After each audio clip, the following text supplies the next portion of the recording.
Before we start, look around your room, check the corners, lock the doors, make sure you're alone, because the people in these stories thought they were alone too. They were in offices, hotels, the hospital, places they'd been 100 times, and then something found them. Here are 4 true workplace horror stories. The 3 a.m. shift.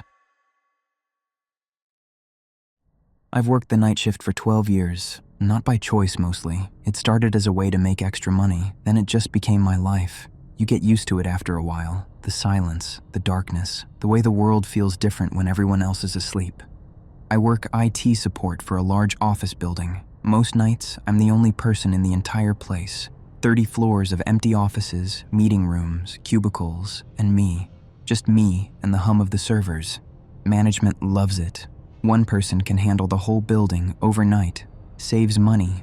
Never mind what it does to your head after a decade. The first few years were fine, boring mostly. I'd do my rounds, check the servers, watch Netflix until dawn. The building made noises, sure, old buildings always do. Pipes creaking, HVAC kicking on, elevators moving when no one's in them. I learned to ignore it. Then things started to change. It began small. Things being moved. Nothing major, just little stuff. A pen I left on my desk would be on the floor when I came back from my rounds. A chair would be pulled out when I knew I'd pushed it in. The kind of thing you could blame on your own memory if you didn't know better. I knew better. Then came the footsteps. I was in the server room on the 12th floor around 2 a.m. The server room is loud, fans, hard drives, all that white noise. But through it, I heard something else. Footsteps in the hallway outside. Slow, deliberate, like someone walking from one end of the floor to the other. I opened the door and looked out. Empty. Just the long hallway with its flickering fluorescent lights and closed office doors. I called out, "Hello?" Nothing. Just the echo of my own voice. I went back to work. Told myself it was my imagination. The brain does weird things when you're alone in the dark for too long. But it kept happening.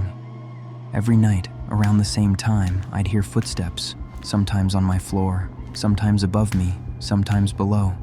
Always moving, always slow, like someone was searching for something. I started carrying a flashlight, not because I needed it. The lights work fine, just because it made me feel better. Stupid, I know. Like a flashlight would help if I actually found something. 3 months ago, I was doing my 3 a.m. security check. Standard route. Lobby, first floor offices, basement, then work my way up. The basement is the worst part. Old storage rooms, the boiler, the old maintenance shop that's been closed for years. No windows, just concrete and pipes and darkness. I was walking past the old maintenance shop when I noticed the door was open. Just a crack. It's supposed to be locked. Has been for years. I pushed it open, shined my flashlight inside. The room was empty. Dusty shelves, an old workbench, some rusted tools hanging on the wall. Nothing unusual. But on the floor, in the dust, there were footprints, fresh ones, leading from the door to the back wall, and then stopping. Like whoever made them just vanished. I backed out of that room so fast, I almost tripped. Locked the door behind me, went back to my office and didn't move until sunrise.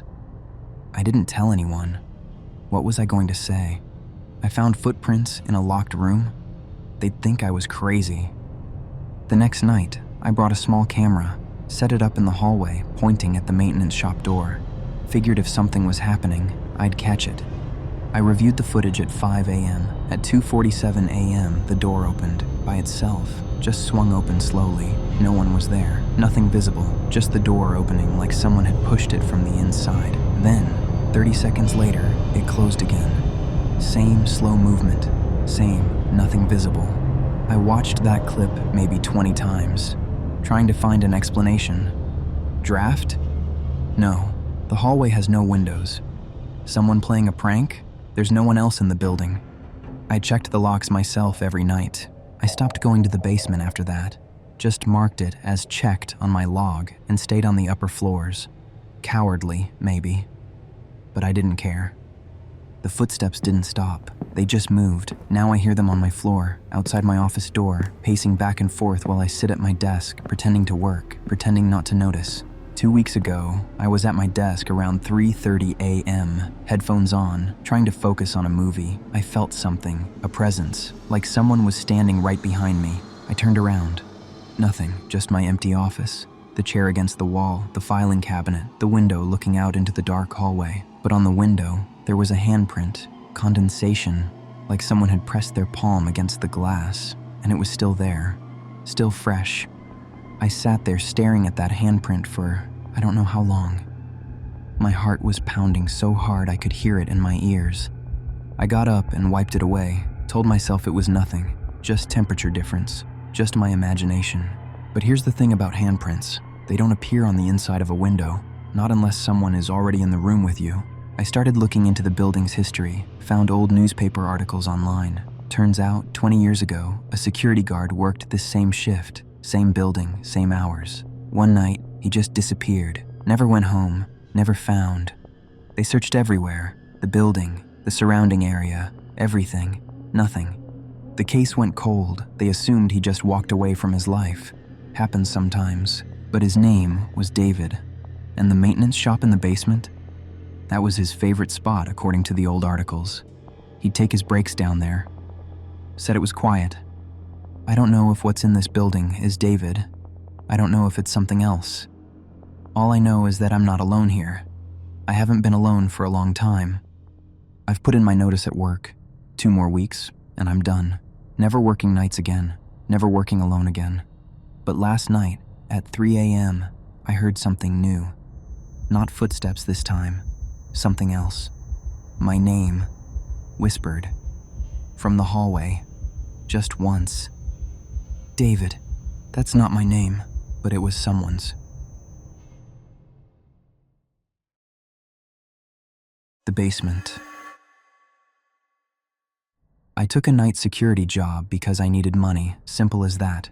Divorce cleaned me out, new apartment, new bills, new life I didn't ask for. The agency offered me a position at a hospital, 12-hour shifts, midnight to noon, 4 nights a week. Good pay. I said yes without thinking twice. The hospital itself is fine during the day.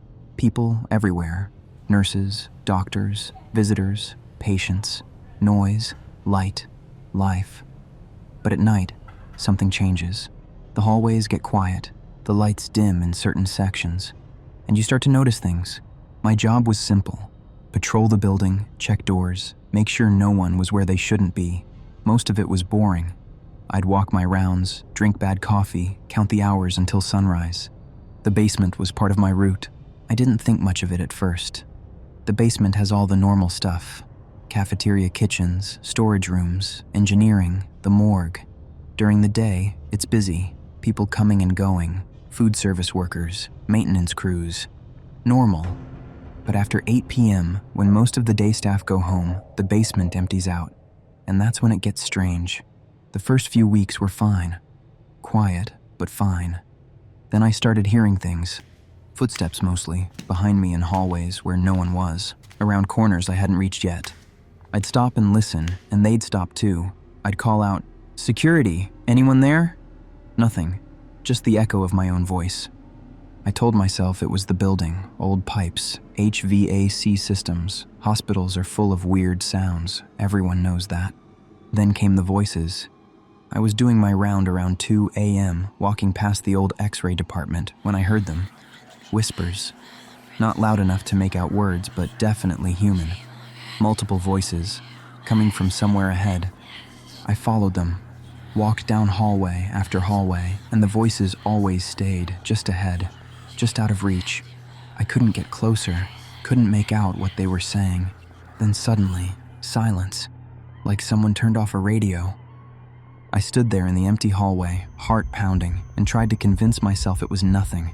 A radio left on somewhere, a TV in a waiting room, anything. I didn't believe it, but I went back to my post anyway. A few nights later, I was walking past the fire doors near the morgue. These are heavy doors, the kind that stay open magnetically and only close if the fire alarm goes off. One of them was closed. That was strange, but not impossible. Someone might have bumped it, knocked it loose. I walked toward it to push it open, and before I reached it, the door opened by itself. Not swung, not creaked. Opened. Smooth and slow, all the way to the wall, like someone had just walked through. I stopped dead, stared at the open doorway. There was nothing there, just the empty hallway beyond. I stood there for maybe a full minute, not moving, not breathing, waiting for something to step out of that darkness. Nothing did. I closed the door and finished my round on the upper floors. Didn't go back down there that night. I should have quit. Should have called the agency and said find someone else. But the money was too good. So I stayed, and I learned to ignore things. Until I couldn't. About 2 months in, I was doing my basement round around 3 a.m. I came to a corner I'd walked past 100 times. There's a mirror on the wall at intersections like that, so you can see around corners without bumping into anyone. Ball-shaped, convex, the kind hospitals use everywhere. I glanced at the mirror before turning, and I froze. Around the corner, reflected in that mirror, was a figure. Not a person, a shape. Darker than the darkness around it. Human-shaped, but wrong somehow. Too tall, too still. Just standing there, waiting. I didn't move, didn't breathe. Just stared at that mirror, at that thing, and prayed it wouldn't move. It didn't. Not for a long time. We just stood there, me on one side of the corner, it on the other, connected by that stupid mirror. Then it turned and walked away. Not fast, just left. Disappeared into the dark. I stood there for another minute. Then I forced myself to look around the corner. Empty. Nothing. Just the long hallway, the dim lights, the closed doors. I ran. I don't care how that sounds. I ran up those stairs and didn't stop until I was back at my post with the lights on and the radio playing loud enough to drown out my own thoughts. I told a coworker about it a few weeks later. Older guy, been at the hospital for 15 years. He just nodded and said, "Yeah, most of us have seen things down there. You get used to it." I asked him why. Why the basement? Why all of us? He laughed. Not a happy laugh. The kind that means you know something the other person doesn't. He said, "Think about it. What's in the basement?" And then I realized. The morgue. The basement is where they keep the dead. Every person who dies in that hospital goes through the basement. Every body, every soul passes through those halls on their way to the cold storage. How many? Hundreds a year? Thousands over the decades. All of them spending their last hours in that building, in that basement, before someone takes them away. I don't know if what's down there is ghosts. I don't know if it's something else. All I know is that I still work that job, still need the money, still walk those halls at night. But I never look at the mirrors anymore. Not if I can help it. And every time I feel that cold spot, that sudden drop in temperature in a hallway that should be warm, I walk the other way. Fast. Because whatever's down there, it knows I'm there. It's been watching me, waiting. And one night, when I turn that corner, it might not walk away.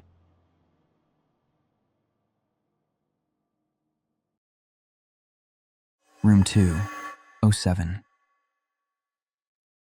I took the night audit job at the Grandview Hotel about 8 months ago. It seemed perfect.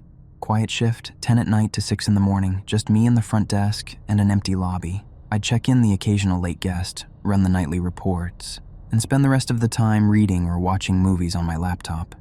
Easy money. The hotel itself is old, built in the 1920s, renovated a few times, but the bones are still there. Marble floors in the lobby, brass fixtures, a staircase that winds up through the center of the building. It has character, they said during the interview. Quirky, they called it. I learned pretty quickly that quirky was code for haunted. Not that I believed in that stuff, not at first. I figured the stories were just things staff told each other to pass the time. Every old hotel has ghost stories. It's part of the charm. Then, I started working nights. The first few weeks were fine. Boring even. I'd do my rounds, check the floors, make sure no one was wandering where they shouldn't be. The hotel has 6 floors. I'd take the elevator to the top and walk down, checking doors, listening for noise. It was on the 2nd floor that things started feeling wrong. Every time I stepped off the elevator onto the 2nd floor, I'd feel it. A drop in temperature, not gradual, instant, like walking into a freezer, and the silence up there was different, heavier, like the air itself was pressing down. I told myself it was just the AC. Old building, weird temperature zones. Happens all the time. But I started hurrying through my second floor rounds. Just a quick walk down the hall, a glance at the doors, and back to the stairs. I never stayed longer than I had to. Then I met the old housekeeper. She'd worked at the hotel for 40 years, they told me. Retired now, but she still came by sometimes to visit friends on staff. I ran into her in the break room around 2 a.m. one night. She was just sitting there, drinking coffee, staring at nothing. I said hello, asked if she needed anything. She looked at me for a long time. Then she said, "You work nights now?" I said yes.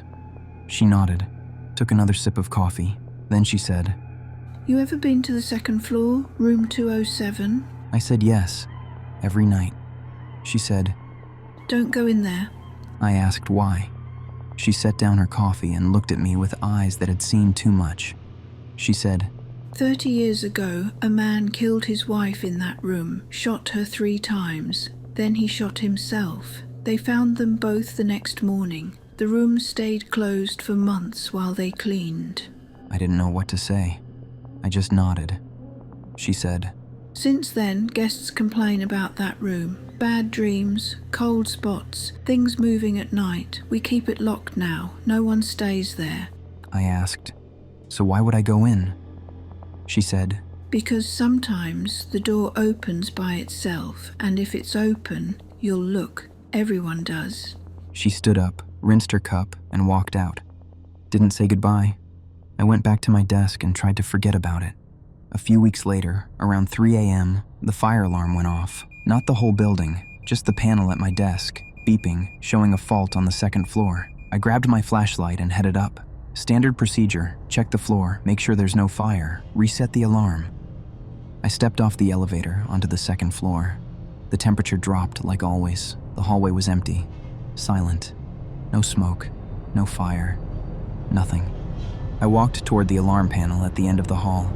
And that's when I saw it. Room 207. The door was open, just a crack, like someone had left it unlatched. I stopped, stared at that door. My heart was already pounding. I told myself it was nothing. Someone left it open by accident. Maintenance, maybe. I should close it. That's my job. I walked toward it, slowly. Each step felt heavier than the last. I reached the door, put my hand on the handle, and before I could pull it closed, something pushed it open from the inside. Not hard, just enough to swing wide, revealing the dark room beyond. I stood there, frozen, staring into that blackness. And from inside, I heard breathing. Slow, heavy, like someone was standing right there, inches from my face. I couldn't move, couldn't run, couldn't even close the door. Then I heard a voice, whispered. Male. Just one word. "Sorry." The door slammed shut by itself, so hard the whole wall shook. I ran. Didn't check the alarm, didn't look back. Just ran to the elevator and didn't stop until I was back at the front desk with every light on. I called my manager at 4 a.m., told him I was sick, left as soon as the morning shift arrived. I still work there, still need the money, but I don't go to the second floor anymore. Not ever. And every night, around 3 a.m., the alarm panel beeps. Fault on the second floor, every single night. I ignore it. Let someone else check. The all-night laundromat. When you're broke, you take whatever work you can find. That's how I ended up managing a 24-hour laundromat on the bad side of town, midnight to 8, 6 nights a week. Minimum wage, no benefits, and the pleasure of watching strangers wash their underwear at 3 a.m. Glamorous? No. But it paid the rent. The place itself is nothing special. 20 or so machines, rows of plastic chairs, a few vending machines that haven't been refilled in months. Fluorescent lights that buzz constantly and flicker when the weather changes. Security cameras that mostly work. A back room with a desk, a microwave, and a coffee maker that makes terrible coffee. My job is simple. Keep an eye on things, clean up messes, make sure no one causes trouble. Most nights are quiet. A few regulars come in, do their laundry, leave. Drifters sometimes, looking for a warm place to sleep. I chase them out when I find them. It's not personal, just policy. The first few months were fine, boring, but fine. Then I started noticing things, little things at first. A machine starting on its own in an empty room. The lights dimming for no reason. The back door, which is supposed to stay locked, standing open when I came out of the back room. I figured it was electrical problems, old building, old wiring. Happens all the time. Then came the woman. She started coming in around 2 a.m., always the same time, always alone. Mid-30s, dark hair, wearing clothes that looked too heavy for the season. She'd sit in the corner, farthest from the door, and just stare at one of the dryers, not using it, just watching it spin. The first few times, I didn't think much of it. People are weird at 2 a.m. They do strange things. It's part of the job. But she kept coming back. Every few nights, always the same time, always the same corner, always staring at that same dryer. I tried talking to her once, asked if she needed help. She just shook her head, never looking away from the glass. I let her be. Then the machines started acting up around the time she came. Not all of them, just the one she stared at. The dryer would stop spinning when she arrived, even if it had time left. Then, after she left, it would start again on its own, every time. I checked the logs. No mechanical issues, no explanation. Just a dryer that knew when she was there. I should have quit, should have found something else. But jobs are hard to come by in this town, and rent doesn't wait. So I stayed, and I watched. One night, around 2:30, she came in as usual, sat in her corner, stared at her dryer. But this time, something was different. She was holding something. A small bag, like a child's backpack, faded and worn. She set it on the floor next to her chair, then she looked at me, not glanced. Looked. Straight at me, through the glass of my little office, like she knew I was watching. I looked away, pretended to be busy with paperwork. When I looked up again, she was gone. The bag was still there. I waited. 5 minutes. 10. She didn't come back. I went out to check. The laundromat was empty, just me, the humming machines, and that little bag on the floor. I should have left it alone. Should have called the police, let them deal with it. But curiosity got the better of me. I opened the bag. Inside was a child's shoe, small, dirty, maybe for a 4-year-old, and a photograph, old, creased, faded. A little boy, maybe 5, smiling at the camera. He was wearing the other shoe. That's all, just the shoe and the photo. I stood there holding that picture for I don't know how long. Then I heard something behind me, breathing. I turned. No one was there. But the dryer she always stared at had stopped spinning, and written in the condensation on the glass, one word: mine. I dropped the bag, backed away, ran to my office and locked the door. I called the police. They came, looked around, found nothing. The bag was gone. The writing on the dryer was gone. Just me, shaking, trying to explain something I couldn't explain. They wrote it off, said I probably fell asleep, dreamed it, told me to get more rest. I didn't sleep for 3 days. I still work there, still need the money, but I watch the cameras now, every angle, every minute. And when I see her coming, that dark-haired woman walking toward the door at 2 a.m., I lock my office and don't come out until she's gone. Last week, I checked the footage from the night before, scrolled through, looking for anything unusual. At 2:47 a.m., the camera in the back corner flickered, just for a second. When it came back, she was there, sitting in her chair, staring at the dryer. But this time, she wasn't alone. On her lap, there was a small shape, the outline of a child, sitting perfectly still, facing the same direction, staring at the same machine. The footage is grainy. I couldn't make out features, but I could see the shoes. They matched the one in the bag. I didn't sleep that night either. I don't know what happened to that woman. I don't know what happened to her child, but I know she's still here, still waiting, still watching that dryer spin. And I know that one night, when I look up from my desk, she won't be alone anymore, and neither will I. What gets me about these stories is that none of these people were doing anything wrong. They were just doing their jobs, working late, paying the bills, but something found them anyway. 4 stories, 4 survivors, 1 question. Which one scared you the most? Let me know in the comments, and if you want more horror from everyday places, hit that follow button, because the scariest stories aren't always in haunted houses. Sometimes, they're right where you work. Stay safe,